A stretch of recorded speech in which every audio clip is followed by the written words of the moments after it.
নমস্কার, আমি হিমাদ্রি ভট্টাচার্য। আজ আমি যে স্থানে এসেছি আগে তার পরিচয় দিই। সবার কাছেই জানা একটি বিখ্যাত স্থান পশ্চিমবঙ্গের বর্ধমান জেলার 108 শিব মন্দির। দেখতে পাচ্ছেন আমি মন্দিরের ভিতরেই বসে আছি এবং আমার সামনেই স্বয়ং দেবাদেব মহাদেব বসে রয়েছেন। শিবলিঙ্গ আশা করি আপনারা দর্শন করতে পারছেন। আমি আপনাদের সমস্ত দর্শককে বাবার দর্শন করিয়ে এবার আমি মন্দিরের বাইরে চলে যাচ্ছি। যে ভিডিওটি আজকে আমি করতে চলেছি, ভিডিওটি বৃষ্টিকরণ নিয়ে। আমি যখন মন্দিরে আসছি তখন আমি ঠিক করে নিয়েছিলাম যে ঠিক কী নিয়ে ভিডিওটি করব। এমন একটি বিষয় নিয়ে ভিডিওটি করব যার সঙ্গে স্বয়ং দেবাদিদেব মহাদেব সম্পর্কযুক্ত হবেন।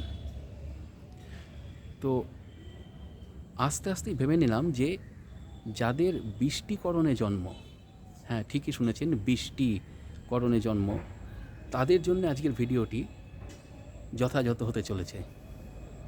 বৃষ্টিকরণ মানে যেখানে বিষময় পরিস্থিতি সৃষ্টি হচ্ছে, যেখানে পদে পদে বাধা তৈরি হয়। আগে বলেছিলাম যে করণ, প্রত্যেকটি যে করণ আমাদের 11টি করণ, এই করণের মালিককে, করণকে দেখছেন স্বয়ং বুধ দেবতা। আর প্রত্যেকটি করণের আলাদা আলাদা রুলিং প্ল্যানেট রয়েছেন। বৃষ্টিকরণকে দেখছেন স্বয়ং গ্রহরাজ শনিদেব। তো যেহেতু শনিদেব এই বৃষ্টিকরণের সঙ্গে সম্পর্কযুক্ত, ভিডিওটি ভালো করে শুনবেন। তাই প্রত্যেক দর্শককে যারা দেখছেন আমার ভিডিও, তাদের কাছে অনুরোধ করি তারা নিজেদের ন্যাটাল চার্ট খুলে দেখবেন যে আপনাদের কোন করণে জন্ম।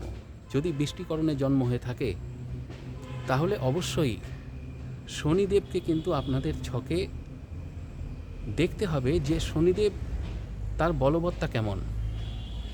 তিনি কি তুঙ্গি অবস্থায় রয়েছেন নাকি লগ্নে দুর্বল হয়ে রয়েছেন? কারণ করণের যিনি মালিক তিনি যদি দুর্বল থাকেন, তিনি যদি সক্রিয় না থাকেন, তাহলে কিন্তু করণের নেগেটিভ এনার্জি আপনাকে পেতে হবে। তো করণের মালিককে, বৃষ্টিকরণের মালিক শনিদেব। অতএব শনিদেবকে আপনাদের তুষ্ট রাখতে হবে। শনিদেবকে তুষ্ট রাখতে গেলে যা যা করার দরকার, শনিদেবের মন্দিরে যাবেন, গ্রহরাজকে দর্শন করবেন এবং গ্রহরাজের কাছে প্রার্থনা করবেন যে হে গ্রহরাজ, আমার যে বৃষ্টিকরণে জন্ম, সেই করণের যেন নেগেটিভ প্রভাব আমার কাছে না আসে। গ্রহরাজ আপনাকে অবশ্যই দেখবেন। এটা গেল প্রথম। দ্বিতীয়ত আসি দেবাদিদেব মহাদেবের কথায়। সমুদ্র মন্থনের সময় বিষ উঠেছিল, তাই তো? সেই বিষকে কণ্ঠে ধারণ করেছিলেন কে? স্বয়ং দেবাদিদেব। তাই যেহেতু বৃষ্টিকরণ বিষ, তাই প্রত্যেকেই যাদের যাদের বৃষ্টিকরণে জন্ম তারা অবশ্যই দেবাদিদেব মহাদেবের পুজো নিয়মিত করুন। এটা আপনাদের কাছে আমার অনুরোধ। বাড়িতে যদি শিবলিঙ্গ থাকে তাহলে আজ থেকেই যাদের যাদের বৃষ্টিকরণ তারা যে কোনো জল দিয়ে, পরিষ্কার জল দিয়ে, তা গঙ্গা জল হতে পারে, যে কোনো জল হতে পারে, সেই জল দিয়ে বাবার মাথায় জল ঢালুন, একটা বেলপাতা দিন এবং দেবাদিদেব মহাদেবের নাম জপ করুন। তাহলে আপনার এই যে করণের, বৃষ্টিকরণের যে নেগেটিভ এনার্জি, যে নেগেটিভ ভাইব্রেশন, সেটা অনেকটা কমে যাবে এবং কমতে কমতে একটা সময় আপনি পজিটিভ ভাইব্রেশন পেতে থাকবেন। যেদিন থেকে শিব পুজো শুরু করবেন, দেবাদিদেব তো আশীর্বাদ অবশ্যই করবেন এবং একটা টাইমে যে কর্মে বাধা আসছিল, বৃষ্টিকরণে পদে পদে বাধা আসে, সেই বাধা আপনার দূর হবেই। এর সঙ্গে আরেকটা কথা বলি, আরেকটা জিনিস দেখে নেবেন যে আপনাদের কোন তারিখে জন্ম। এখন আমি বললাম আপনি শনিদেবের মন্দিরেও যাবেন।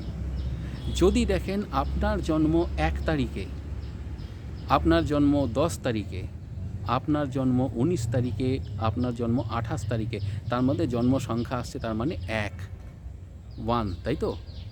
তো 1 যদি হয়, 1 সংখ্যায় যদি জন্ম হয়, তার মানে 1 হচ্ছে স্বয়ং সানের সংখ্যা, সূর্যদেবের সংখ্যা। যদি সূর্যদেবের সংখ্যায় জন্ম হয়, সূর্যদেব আপনার রুলিং প্ল্যানেট হয়, তাহলে কিন্তু শনিদেবের মন্দিরে যাওয়ার কোনো প্রয়োজন নেই, কারণ তাহলে কিন্তু আবার ওখান থেকে নেগেটিভ ভাইব্রেশন আসবে। এটা একটা সমস্যা, কারণ 1 এবং 8, 1 হচ্ছে সূর্যদেবের সংখ্যা, 8 হচ্ছে শনিদেবের সংখ্যা।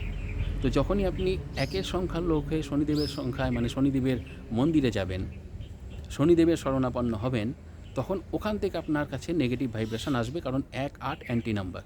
এটা সংখ্যাতত্ত্বের কথা বলছি আমি। তাই একটু খেয়াল করে নেবেন যে আপনার এই তারিখগুলো জন্ম নয় তো, যেটা আমি বললাম কিছুক্ষণ আগেই। 1, 10, 19, 28 জন্ম হলে শনিদেবের কাছে যাওয়ার প্রয়োজন নেই, যতই বৃষ্টিকরণ হোক। দেখে নেবেন শনিদেব কী অবস্থায় ছকে আছে। বুঝতে না পারলে যে কোনো অভিজ্ঞ জ্যোতিষীর কাছে যেতে অবশ্যই হবে, কারণ ন্যাটাল চার্ট সবার পক্ষে বোঝা সম্ভব নয়।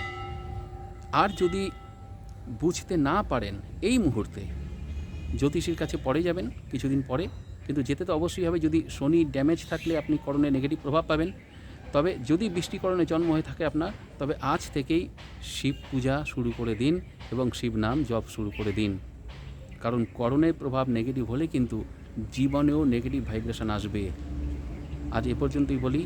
ভালো থাকবেন সবাই, সুস্থ থাকবেন। হর হর মহাদেব।